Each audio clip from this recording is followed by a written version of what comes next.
बिस्मिल्लाहिर्रहमानिर्रहीम। Lecture number 19 aggregate demand part 2। जो aggregate demand 1 था उसको हमने 2 लेक्चर में कवर किया। ठीक है, पहले थोड़ा सा उसके बारे में डिस्कस करते हैं। एग्रीगेट डिमांड जो पार्ट 1 है, ठीक है, उसमें हमने जो है 2 थ्योरीज जो है उसको एक्सप्लेन किया, किन्जन क्रॉस को और लिक्विडिटी थ्योरी को। किन्जन क्रॉस को जब हमने एक्सप्लेन किया तो फिर उसके बेस पे हमने जो है IS कर्व ड्रा किया जो कि गुड्स मार्केट है।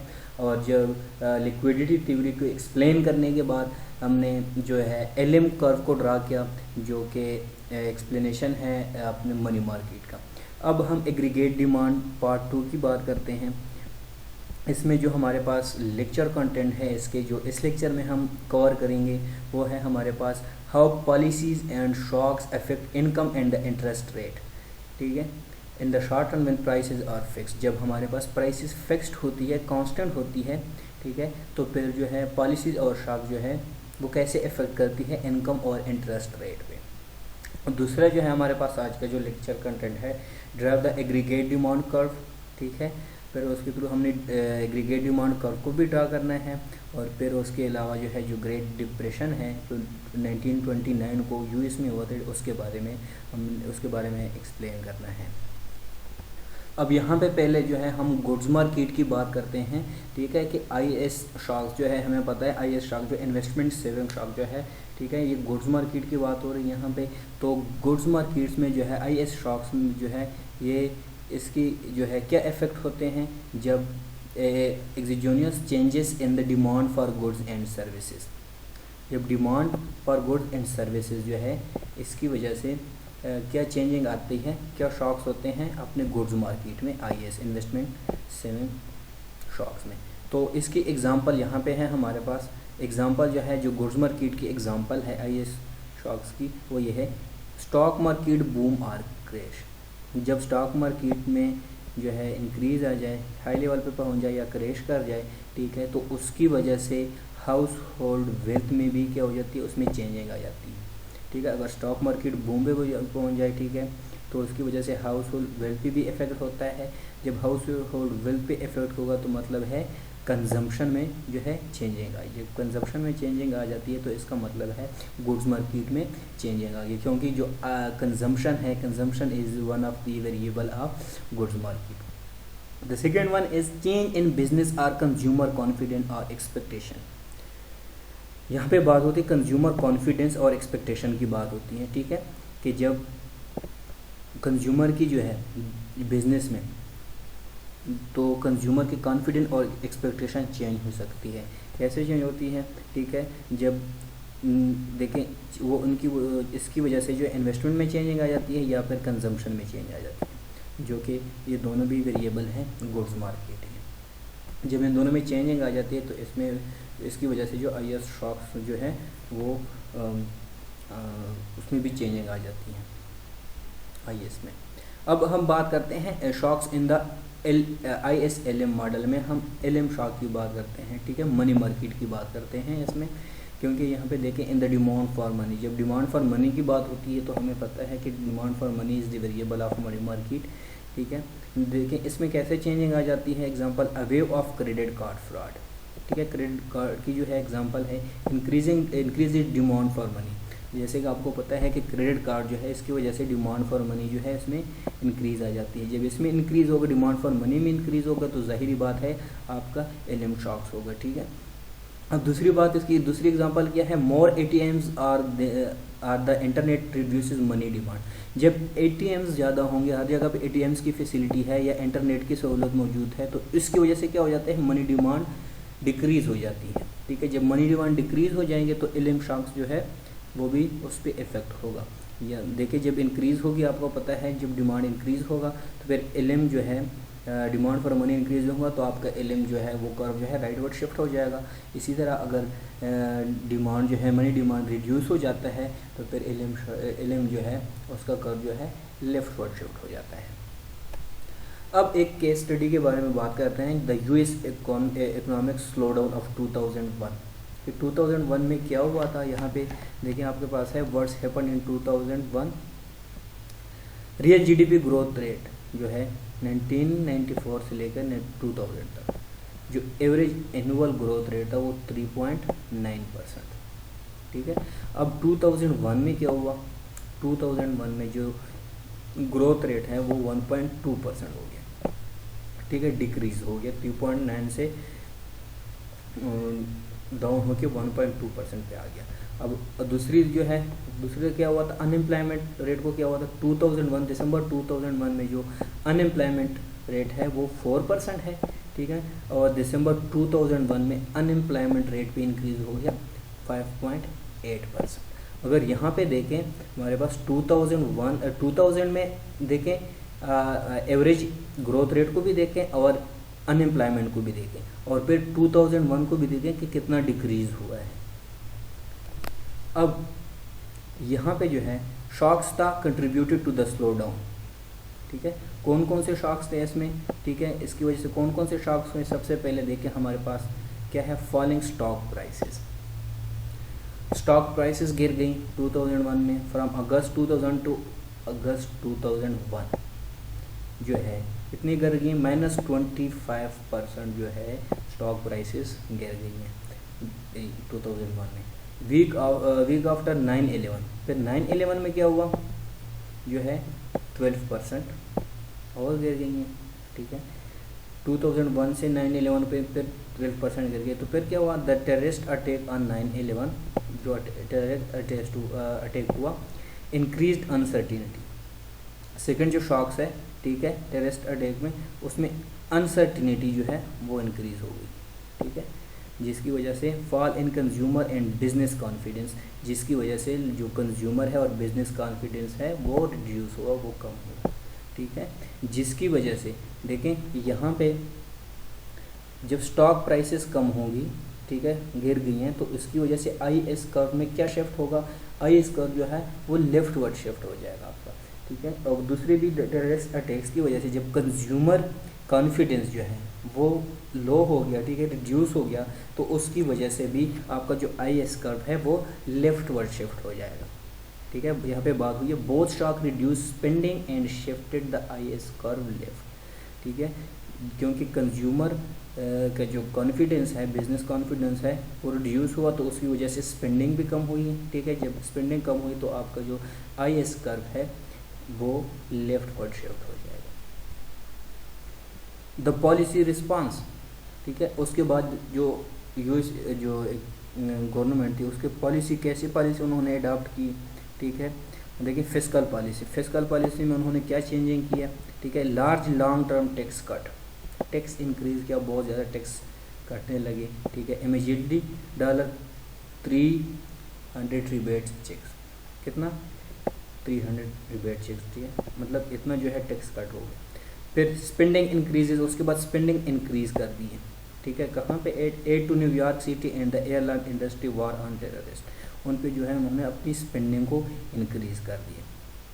ठीक है, दूसरी जो है मॉनेटरी पॉलिसी में क्या चेंजिंग की है, जो फेडरल उनका जो बैंक है, रिजर्व बैंक, सेंट्रल बैंक है, lower it's federal funds rate target, अपने जो फेडरल फंड से उनको जो है क्या कर दिए, कम कर दिए, लोअर कर दिए, रिड्यूस कर दिए। ठीक है, उस फंड को उन्होंने कम कर दिया 11 टाइम ड्यूरिंग 2001, कितना 11 टाइम्स उन्होंने कम किया था, फ्रॉम 6.5% टू 1.75%। जो पहले उनकी फंडिंग थी उसमें 11 टाइम उन्होंने रिड्यूस कर दिया है। ठीक है, मॉनेटरी पॉलिसी में फंड को रिड्यूस कर दिया है, जिसकी वजह से, और दूसरी उन्होंने क्या मॉनेटरी पॉलिसी में क्या changing, money growth rate increase, interest rates fall. ठीक है, जिसकी वजह से जो ग्रोथ रेट था, ठीक है, वो इंक्रीज हो गया और इंटरेस्ट रेट जो है अपना उन्होंने कम कर दिया, गिर गया। अच्छा, व्हाट्स हैपनिंग नाउ, फिर उसके बाद क्या हुआ, in the first quarter of 2002 real GDP grew at an annual rate of 6.1%। जो 2002 में जो GDP ग्रीव, GDP जो है रियल GDP वो 6.1% जो है इंक्रीज हुआ, तो जो कि 1.2 से पहुँच गया 6.1%। According to final figure released by the Bureau of Economic Analysis on June 27, 2002, जो उन्होंने रिलीज़ की, जो फिगर रिलीज़ की उन्होंने उनमें बता दिया गया कि जो एनुअल रेट है रियल जीडीपी का वो 6.1% इंक्रीज़ हो गया 2002 में, ठीक है, जो इन्होंने फिजिकल पॉलिसी और मॉनेटरी पॉलिसी में चेंजिंग की उसकी वजह से। However in its new release of June 7, 2002 the NBR National Bureau of Economic Research, ठीक है, business cycle dating committee had not yet determined the date of the trough the in the economic activity, तो it acknowledge that the economy seems to be picking up, ठीक है। फिर उसके बाद क्या हुआ, जब उन्होंने रिलीज़ की है, ठीक है, अपनी बिजनेस साइकिल को, तो यहाँ पे देखें what is the federal policy instrument, what the newspaper says, the federal lowered interest rate by 1/2 point today, interest rate को क्या कर दिया है, कम कर दिया है, जिसकी वजह से एक्चुअल में क्या हुआ, what actually happened, the federal conducted expansionary monetary policy to shape the LM curve to the right, उन्होंने क्या किया, मॉनेटरी पॉलिसी अडॉप्ट की, ठीक है, मॉनेटरी पॉलिसी में चेंज होने की वजह से अपनी एलएम कर्व को क्या किया, राइट वर्ड शिफ्ट कर दिया है, ठीक है, अंटिल द इंटरेस्ट रेट फिर 0.5%, और इंटरेस्ट रेट उन्होंने कम कर दिया और अपने जो है मॉनेटरी पॉलिसी को चेंज करने के जो एलएम कर्व है उसको राइट साइड शिफ्ट कर दिया, उसकी सप्लाई इंक्रीज कर दी। इसका मतलब है the federal targets the federal funds rate, ठीक है, जो फेडरल गवर्नमेंट थी उनको यूएस की जो फेडरल रिजर्व बैंक गवर्नमेंट जो थी, ठीक है, उन्होंने क्या किया कि फेडरल फंड्स जो है उनको टारगेट किया। It announce a target value and uses monetary policy to shape the LM curve, कौन सी पॉलिसी इन्होंने इख्तियार करी, ठीक है, मॉनेटरी पॉलिसी, और अपने टारगेट को अचीव किया। अब हमने बात की है कि उन्होंने जो मनी सप्लाई की है, ठीक है, मनी सप्लाई को चेंज किया और एलएम कर्व को राइट वर्ड शिफ्ट कर दिया, ठीक है, तो इसकी रीज़न क्या है, what is the federal policy to instrument, why does the federal target, जो फेडरल बैंक है, ठीक है, रिजर्व बैंक है, सेंट्रल बैंक है, sorry, interest rate instead of the money supply, उन्होंने जो है इंटरेस्ट रेट को क्यों जो है टारगेट किया इंस्टीड ऑफ मनी सप्लाई, ठीक है, मनी सप्लाई को टारगेट क्यों नहीं किया, इंटरेस्ट रेट को क्यों कम करना शुरू किया, because they are easier to measure than the money supply, interest rate को मेयर करना मनी सप्लाई से इजी था सबसे पहले, ठीक है, इजी भी है। द सेकेंड वन क्या है, the federal might believe that the LM shocks are more prevalent than IS shock, जो एलएम शॉक है वो कहते हैं ज़्यादा प्रिवेलेंट है आईएस शॉक से, गुड मार्केट से जो क्या है एलएम शॉक जो है ज़्यादा प्रिवेलेंट है। If so then targeting the interest rate stabilize income better than targeted the money supply, इस वजह से जो इंटरेस्ट रेट था, ठीक है, उसको टारगेट किया क्योंकि उसने इंटरेस्ट रेट की वजह से स्टेबलाइज किया और अपनी इनकम को जो है बेटर कर दिया, ठीक है, इंस्टीड ऑफ मनी सप्लाई। तो ये रीज़न है कि क्योंकि एक तो रीज़न ये बताई गई कि इंटरेस्ट रेट जो था उसको मेयर करना इजी था, ठीक है, और जो एलएम शॉक्स था वो ज़्यादा प्रेवेलेंट था as compare to IS shocks के, तो इस वजह से इंटरेस्ट रेट को टारगेट किया और मनी सप्लाई को टारगेट नहीं किया। अब हम बात करते हैं ISLM एंड एग्रीगेट डिमांड। देखें, so far we have been using the ISLM model, अभी तक तो हमने ISLM मॉडल को डिस्कस किया, ठीक है, उसके और हमने उसमें जो है शॉर्ट रन की बात की है, और दूसरी बात हमने उसमें जो प्राइसेस थी, प्राइसेस लेवल को हमने फिक्स्ड रखा, स्टिकी रखा, कांस्टेंट, ठीक है। अब however a changing in P, अब जो है हमें पता चल गया कि प्राइसेस के चेंज होने से एलएम कर्व जो है वो चेंज हो जाता है, ठीक है, और जब एलएम कर्व चेंज हो जाता है तो उस वजह से इनकम पे भी, आउटपुट पे भी इफेक्ट आता है। लेकिन अब हमने एग्रीगेट डिमांड में क्या करना है, the aggregate demand curve captures this relation between P and Y, aggregate demand में हमने P एंड Y को डिस्कस करना है, प्राइसेस को और इनकम को डिस्कस करना है, ठीक है। यहाँ पे देखें, driving the AD curve, aggregate demand curve को हम कैसे ड्राइव करेंगे, इसकी जो है हमारे पास जो है एडी कर्व की देखें जब प्राइसेस इंक्रीज होती हैं, ठीक है, यहाँ पे भी आपको नज़र है P1 और Y1 जो कि पॉइंट A है यहाँ, ठीक है। जो P1 है और Y1 है, इनिशियल जो इक्विलिब्रियम है वो यहाँ पे है, ठीक है। अब प्राइसेस इंक्रीज कर जाती हैं P1 से P2, तो हमारे पास पॉइंट आ जाता है B। और जब प्राइसेस इंक्रीज कर जाती हैं तो उसकी वजह से इनकम जो है वो लेफ्टवर्ड, इनकम का जो कर्व है लेफ्टवर्ड शिफ्ट हो जाता है, ठीक है।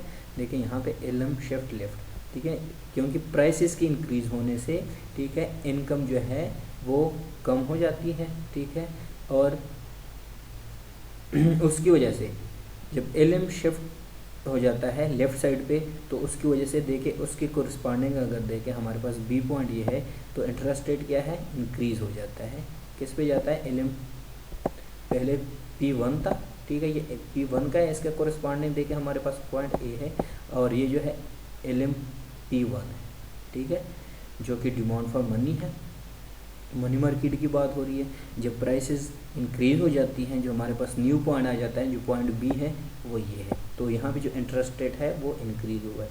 इसमें देखिए हमारे पास Y एक्सिस पे R है, ठीक है, X एक्सिस पे Y है, और यहाँ पे हमारे पास Y एक्सिस पे P है, प्राइस है, और X एक्सिस पे Y है, ठीक है।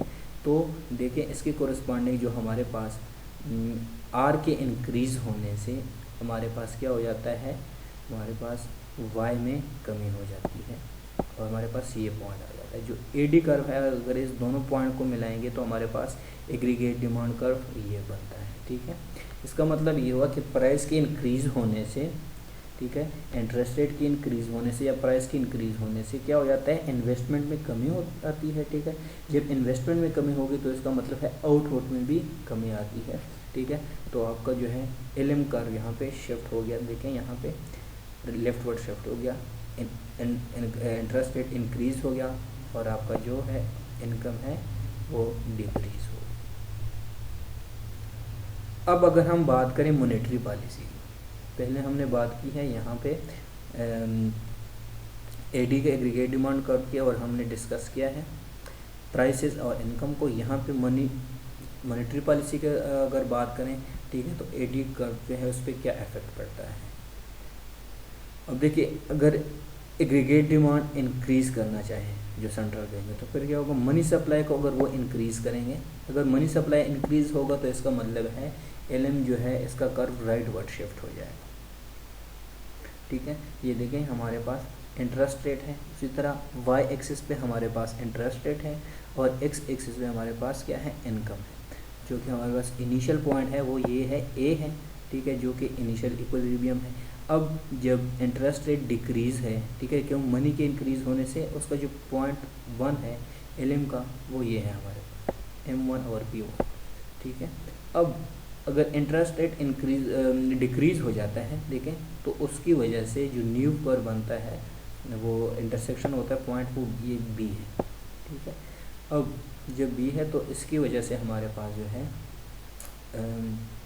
इसकी कोरिस्पॉन्डिंग अगर देखें तो हमारे पास ये पॉइंट बन जाता है एग्रीगेट डिमांड, ठीक है, और Y1 का हमारे पास ये पॉइंट है। जब हमारे पास इंटरेस्ट रेट इनिशियल स्टेज पे था तो हमारे पास पॉइंट ये बन रहा था, ठीक है। जब इंटरेस्ट रेट डिक्रीज़ हो, जब इंटरेस्ट रेट डिक्रीज़ होगा तो फिर क्या होगा, आपकी इन्वेस्टमेंट इंक्रीज़ होगी और आपकी इनकम इंक्रीज़ होगी। देखिए इनकम जो कर्व है वो राइटवर्ड शिफ्ट हो जाएगा, ठीक है, ये राइटवर्ड यहाँ पर शिफ्ट हो गया, ठीक है। तो आपका जो AD कर्व है वो शिफ्ट हो जाएगा आपके राइट साइड।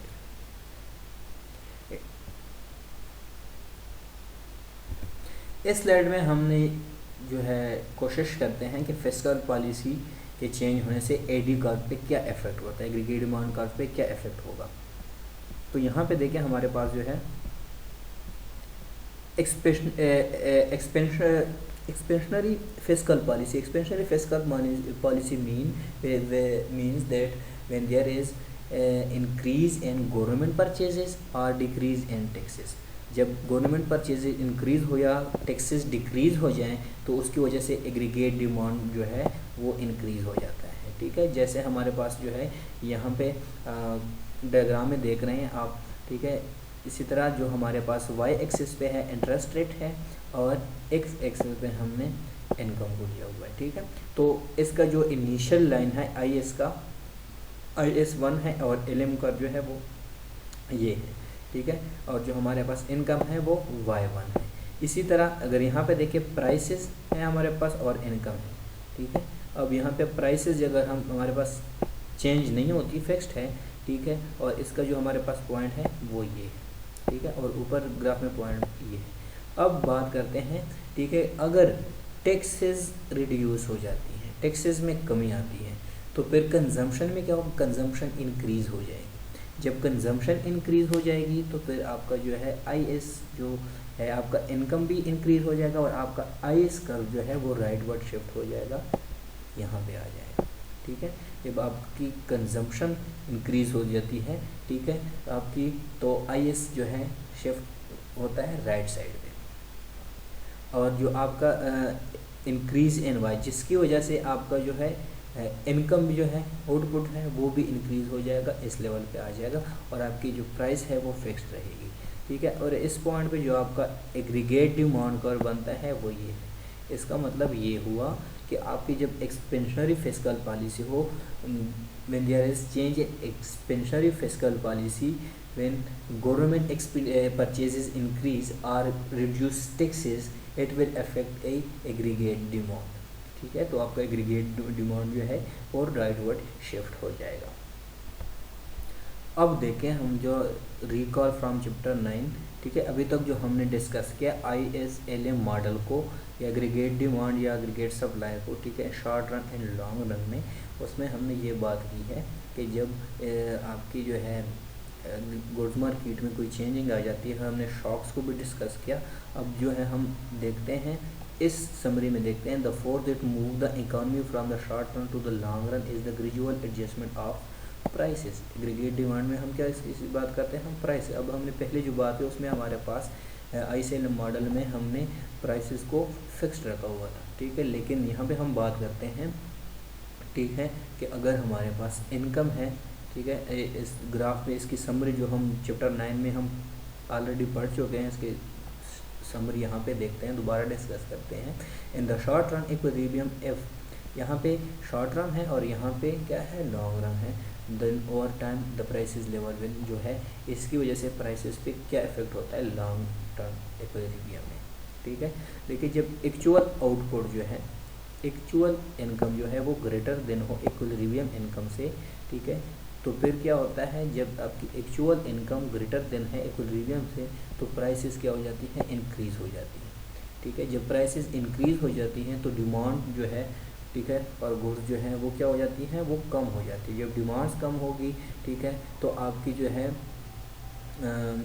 प्राइसेस की इंक्रीज़ होने से डिमांड्स कम हो जाएंगी और आपकी प्रोडक्शन कम हो जाएंगी, इन्वेस्टमेंट कम हो जाएगी, ठीक है। तो दोबारा जो है आपका जो है वो इक्विलिब्रियम पॉइंट पे आपका इनकम जो है दोबारा इक्विलिब्रियम पॉइंट पे आ जाएगा, ठीक है, कि इसका मतलब है प्राइसेस की एडजस्टमेंट है, ठीक है। तो सेकंड क्या है, शॉर्ट रन में अगर एक्चुअल इनकम जो है वो लेस देन है इक्विलिब्रियम इनकम से, तो फिर क्या होगा, प्राइसेस, इसमें क्या है, प्राइसेस फॉल हो जाती हैं, कम हो जाती हैं। जब प्राइसेस कम हो जाती हैं तो डिमांड फॉर गुड जो है वो इंक्रीज़ हो जाती है, इन्वेस्टमेंट ज़्यादा हो जाती है, प्रोडक्शन उससे की वजह से ज़्यादा हो जाती है। जब प्रोडक्शन ज़्यादा हो जाती है तो इनकम में भी जो है चेंजिंग आ जाती है, इनकम भी ज़्यादा हो जाती है। जब वो ज़्यादा हो जाए दोबारा जो है आपका जो है इनकम लेवल अपने इक्विलिब्रियम पॉइंट पे आ जाता है। तो थर्ड वन जो है आपका एक्चुअल इनकम जो है वो आपके इक्विलिब्रियम इनकम के इक्वल है, तो आपकी जो प्राइसेस है वो सेम रहती है, उसमें कोई चेंजिंग नहीं होती। तो इसका मतलब ये हुआ कि प्राइसेस जो है वो आपकी जो है मूव्स होती है short run to the long run, इसकी वजह से आपकी जब प्राइस की वजह से, ठीक है, प्राइस की वजह से क्या हो जाती है, आपकी इकोनॉमी जो है वो चेंज हो जाती है, ठीक है, short run to the long run.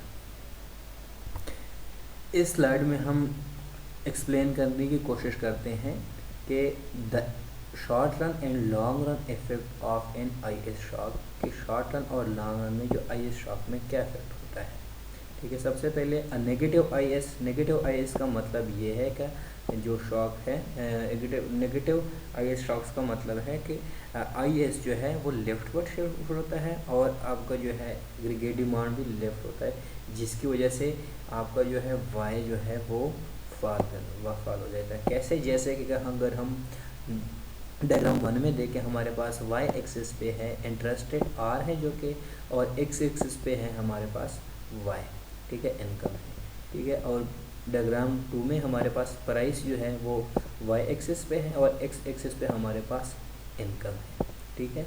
अब देखिए यहाँ पे हमारे पास जो IS1 है, ठीक है, यहाँ पे लॉन्ग रन एग्रीगेट सप्लाई है, ठीक है, तो इसका पॉइंट है हमारे पास ये बनता है, ठीक है। और इसके अगेंस्ट जो हमारे पास पॉइंट है वो कोरिस्पॉन्डिंग पॉइंट है वो ये है, ठीक है। अब देखें लेट सपोज जब यहाँ पे शॉर्ट रन या लॉन्ग रन में जब गवर्नमेंट परचेजेज इंक्रीज़ हो जाती है या टैक्सेस जो है गवर्नमेंट परचेजेज इंक्रीज़ हो जाती है या टैक्सेस डिक्रीज़ हो जाती है, ठीक है, तो उसकी वजह से क्या होता है यहाँ पे लेट सपोज गवर्नमेंट टैक्सेस जो है इंक्रीज़ हो जाती है, ठीक है, तो फिर IS कर्व जो है उसमें उसकी वजह से इन्वेस्टमेंट में कमी आती है। जब इन्वेस्टमेंट में कमी आएगी, ठीक है, तो आपका जो यहाँ पे IS कर्व है वो लेफ्टवर्ड शिफ्ट हो जाएगा। जब ये IS कर्व लेफ्टवर्ड शिफ्ट हो जाएगा, ठीक है, तो आपके पास IS2 न्यू पॉइंट आ जाएगा जो कि ये है, ठीक है। जब आपका यहाँ पे IS कर्व लेफ्ट हो गया तो इनकम में क्या आ गई, इनकम भी आपकी इनकम लेवल भी Y1 पे आ गया, ठीक है। इसी तरह इसकी कोरस्पॉन्डिंग भी देखें हमारे पास Y1 आ गया यहाँ पे, ठीक है। और इसकी वजह से जो न्यू हमारे पास है वो ये पॉइंट बन गया जो कि ये एग्रीगेट डिमांड 2 का भी जो है जो AD1 से लेफ्ट शिफ्ट हो जाएगा, एग्रीगेट डिमांड 2 पे आ जाए, ठीक है। ये तो हमने जो पिछले स्लाइड से ऑब्जर्व किया, ठीक है, कि जो न्यू शॉर्ट रन इक्विलिब्रियम है, ठीक है, वो कैसे हुआ, जो एक्चुअल इनकम है वो लेस देन है Y बार से, Y is less than Y बार, ठीक है। अब ये तो शॉर्ट रन की बात हुई जो कि हमने डिस्कस किया है पिछले स्लाइड्स में। अब यहाँ पे जो है बात होती है over time P gradually falls, जब इस तरह P में जो है कमियाँ होगी तो उसकी वजह से अब हम यहाँ पे जो है लॉन्ग रन की मनी मार्केट की बात करते हैं और लॉन्ग रन में इस पर क्या इफेक्ट होगा IS स्टॉक्स पे। देखिए अभी तक हमने जो देखा न्यू शॉर्ट रन जो है कि Y जो है वो लेस देन है Y बार से। अब क्या होगा, टाइम के साथ साथ जो है P जो है ग्रेजुअली फॉल, अगर P जो है वो प्राइस में कमियाँ क्या होगी, तो यहाँ पे देखिए जब प्राइसेस जो है कम होगी, ठीक है, तो उसकी वजह से जो शॉर्ट रन एग्रीगेट सप्लाई है वो आहिस्ता आहिस्ता नीचे की तरफ आना शुरू हो जाएगा, ठीक है, which causes LM to move down, ठीक है, जिसकी वजह से LM जो है वो नीचे की तरफ आना शुरू हो जाएगा। जब नीचे की तरफ आएंगे, ठीक है, तो इसका मतलब है प्राइसेस जब इंक्रीज़ हो जाती है या प्राइसेस जब कम हो जाती है तो डिमांड्स में क्या इफेक्ट होता है, तो उसके डिमांड जो है इंक्रीज़ हो जाता है। जब डिमांड इंक्रीज़ हो जाता है तो इन्वेस्टमेंट इंक्रीज़ होगी, ठीक है, तो टोटल आउटपुट जो है वो भी इंक्रीज़ होगा, ठीक है। तो उसकी वजह से क्या हो जाता है, जब LM जो है देखिए उसका LM कर्व जो है वो मूव डाउन नीचे की तरफ आना शुरू हो जाएगा, ठीक है, और शॉर्ट रन एग्रीगेट सप्लाई जो है वो भी नीचे की तरफ आना शुरू हो जाएगा। तो दोबारा क्या हो जाएगा, Y is equal to Y bar के बराबर आ जाएगा, ठीक है। मतलब प्राइसेस के चेंज होने से, ठीक है, प्राइसेस एक वो वेरिएबल है जो कि इक्विलिब्रियम लाता है, दोबारा जो है इस ओरिजिनल इक्विलिब्रियम पॉइंट पे आ जाएगा, ठीक है, जो कि एम्प्लॉयमेंट फुल एम्प्लॉयमेंट जिसको हम कहते हैं। यहाँ पे देखें, ठीक है, this process continues until economy reach a long run equilibrium with Y is equal to Y bar, जिसकी हमने बात की है कि जो LM कर्व है वो स्लो डाउन हो रहे, तो यहाँ पे देखिए वो अपने ओरिजिनल पॉइंट पे आ जाएगा, Y बार पे आ जाएगा। जब तक ये Y बार अपने ओरिजिनल इक्विलिब्रियम पे नहीं आएगा तब तक जो है उसका LM जो है वो डाउन होना शुरू हो जाएगा। अभी तक तो हमने बात की है नेगेटिव की हमने बात की है, ठीक है, जिसको हमने यहाँ पे डिस्कस किया, ठीक है, कि नेगेटिव आई शॉक हो, ठीक है। अगर पॉजिटिव आई शॉक है तो फिर क्या होगा, पॉजिटिव आई शॉक्स का मतलब ये है, नेगेटिव आई शॉक्स का मतलब ये था कि गवर्नमेंट परचेजेस डिक्रीज़ हैं और टैक्सेस इंक्रीज़ हो गई हैं, ठीक है। जब पॉजिटिव आई शॉक होगा तो इसका मतलब है कि गवर्नमेंट जो गवर्नमेंट परचेजेज जो है वो इंक्रीज़ कर जाएंगी और टैक्सेस जो है वो डिक्रीज़ होंगी। तो उसकी वजह से क्या होगा, जो IAS कर्व है वो पॉजिटिव पे शिफ्ट होगा, ठीक है। जो नेगेटिव IAS शॉक्स है वो तो हमने डिस्कस कर लिया है। तो उसका जो पॉजिटिव शॉक्स होगा तो उसकी वजह से IAS कर्व जो है वो राइटवर्ड शिफ्ट हो जाएगा और एग्रीगेट डिमांड भी राइटवर्ड शिफ्ट हो जाएगा। जो आज के लेक्चर का लास्ट कंटेंट है, हमने जो बात की है द ग्रेट डिप्रेशन में, जो कि 1929 में यूएस में हुआ, ठीक है। तो इसकी रीज़न क्या है और कितना हुआ, ठीक है, जिसकी वजह से बहुत ज़्यादा अनएम्प्लॉयमेंट हुआ, रियल GNP जो है वो बहुत ही कम और, ठीक है, यहाँ पे आपको नज़र आ रहा है, ठीक है। और इसी तरह हाउसिंग के भी बहुत मसले हुए, अनएम्प्लॉयमेंट के भी मसले हुए। ये जो लाइन है ये आपकी शो हो रही है, ठीक है, ब्लू लाइन अनएम्प्लॉयमेंट रेट को, और ये जो रेड है रियल GNP स्केल को, ठीक है। देखिए 1929 में अनएम्प्लॉयमेंट रेट जो था तकरीबन वो ये है, ठीक है, 5% है। इसके अगेंस्ट यहाँ पे देखें, ठीक है, अगर इसको हम देखें तकरीबन 1993 में ये 25% पे अनएम्प्लॉयमेंट रेट पहुँच गया, ठीक है। और फिर इसी तरह करते करते 1937 में फिर डिक्रीज़ हुआ, ठीक है। फिर 1938 में फिर यहाँ पे देखें इंक्रीज़ हुआ, ठीक है, अनएम्प्लॉयमेंट रेट जो है। और इसी तरह करते 1940 पे फिर जो है दोबारा क्या हुआ, डिक्रीज़ होना शुरू हो गया, ठीक है। और दूसरी तरह अगर हम रियल GNP की बात करें, ठीक है, जो स्टार्ट में तो रियल GNP $200 बिलियन, ठीक है। और फिर इसी तरह 1939 में देखें आपके पास जो अनएम्प्लॉयमेंट रेट हाई है तो वहाँ पे रियल GNP जो है आपकी कितनी है, -5% है, ठीक है। और 140 सॉरी यहाँ पे क्या है, $140 बिलियन है, ठीक है, जो कि आपके शो होता है यहाँ पे। देखिए तो यहाँ पे एंड पे क्या हुआ है कि आपका जो है 1940 तक जो है यही सिलसिला जारी रहा, 1939 तक। 1940 में फिर जो है अनएम्प्लॉयमेंट रेट दोबारा डिक्रीज़ हुआ, ठीक है, 15% तक आ गया, ठीक है। और जो है दोबारा जो रियल GNP है वो इंक्रीज़ हो गया 220 बिलियन तक।